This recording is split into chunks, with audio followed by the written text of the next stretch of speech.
qu'est-ce qui se passe entre la France et l'Algérie? Je te résume la situation. Mercredi 26 février, le Premier ministre François Bayrou a réuni plusieurs de ses ministres pour parler d'immigration. Il le dit, il souhaite remettre en cause d'ici 4 à 6 semaines ce qu'on appelle les accords de 1968. Alors retour en arrière.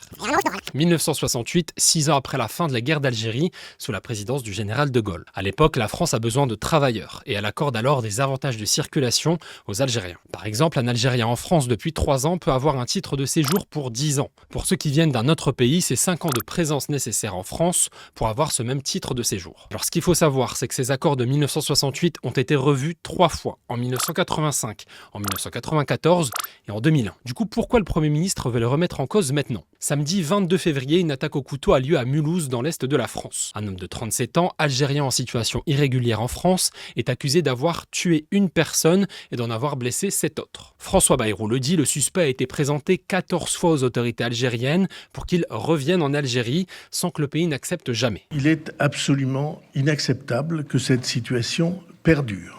La France va demander au gouvernement algérien que soit réexaminée la totalité des accords et la manière dont ces accords sont exécutés. En plus de ça, une liste dite d'urgence de personnes qui doivent pouvoir retourner dans leur pays va être soumise au gouvernement algérien. Tout ça arrive dans un contexte déjà ultra tendu entre la France et l'Algérie dans d'autres dossiers, comme celui des influenceurs algériens. Ce lundi 24 février, le TikToker Zazou Youssef a été condamné à 18 mois de prison ferme pour provocation directe à un acte de terrorisme. Un autre influenceur sur TikTok, Douelem, va être jugé pour provocation à commettre un crime.